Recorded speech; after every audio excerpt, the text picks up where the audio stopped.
গ্রাম অঞ্চল, আমাদের দেশের গ্রামগুলো খানিকটা সভ্য হয়ে গেছে, তাই না? গ্রামে সবকিছু পাওয়া যায়, গ্রামে স্কুল রয়েছে, মাদ্রাসা রয়েছে, তাহলে ঠিক আছে। কিন্তু যে গ্রামে মাদ্রাসা নেই, স্কুল নেই, শিক্ষার ব্যবস্থা নেই, আদব কায়দা শিক্ষার বা কেউ নেই, কোন ইসলামিক আলোচনা হয় না, দর্শ হয় না, তারা একবার সভ্যতা থেকে দূরে, ইসলাম থেকে দূরে। মানসাকানাল বাদিয়াতা জাফা, যারা বেদুইন অঞ্চলে বসবাস করে তাদের অন্তর শক্ত হয়ে যায়।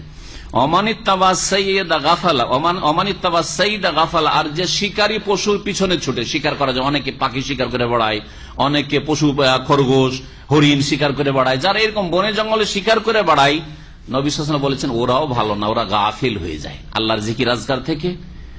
শিকার করতে করতেও নামাজ ওর জোহর আসর গেছে, মাগরিব হয়ে গেছে, খবরই নেই ওর। আর এইরকমই অবস্থা আজকালকার যুগে ক্রিকেট খেলা লোকদের, ফুটবল খেলা লোকদের, এইরকম যতগুলি খেলা রয়েছে, নামাজ বলে কোনো পরোয়া নেই। সুতরাং যেই খেলাতে নামাজে বাধা সৃষ্টি করে অথবা নামাজের রক্ত পার করে দেয়, সেই খেলা আসলে খেলা জায়েজ হইলেও এই বহিরাগত কারণে সেই খেলা হারাম।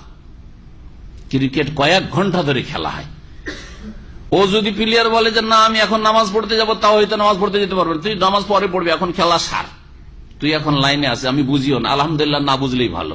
ক্রিকেট অনেকে বুঝে, কিন্তু আমি বুঝিও না, আপনাদের বলছি। আর এটাতে আমি গৌরব করি যে আলহামদুলিল্লাহ বুঝি না, কারণ বুঝলে একটু দেখার ইচ্ছা হয়। বিভিন্ন জায়গায় গিয়ে হোটেলে থাকি, সামনে টিভি আছে, দেখার ইচ্ছা হবে কিনা, আমার খোলার ইচ্ছা হয় না। বোম্বাইয়ের মতো জায়গাতে 15 দিন 20 দিন 25 দিনও ওই স্টারওয়ালা হোটেলগুলোতে থেকেছি, টিভিটা খুলিও নি, অনও করিনি, কারণ আমার কোরআনে তফসির নিয়ে আমি ব্যস্ত। হয় পড়বো আমি, প্রস্তুতি নেব, তারপরে গিয়ে আমাকে রেকর্ডিং করাইতে হবে, বক্তব্য করতে হবে, আমাকে তফসির পেশ করতে হবে, তো আমার টিভি খুলে লাভটা কি? সময় হয় না, সময় হলেও খুলিও নি, এসে একটু সময় পেলে একটু রেস্ট করো। জি হ্যাঁ, তো কথা হচ্ছে যে না বুঝে ভালো, বুঝলে আবার খোলার ইচ্ছা হইতো, তাই না?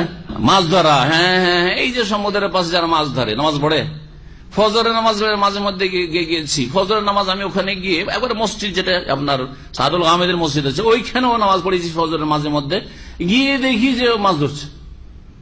আর অমুসলিম হয়তো ঠিক আছে, ফিলিপাইন অমুসলিম গুলো, মুসলিম বাংলাদেশি ইন্ডিয়ান পাকিস্তানি মাছ ধরছে, বেনামাজি সব।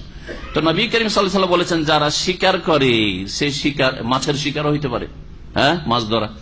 গাফালা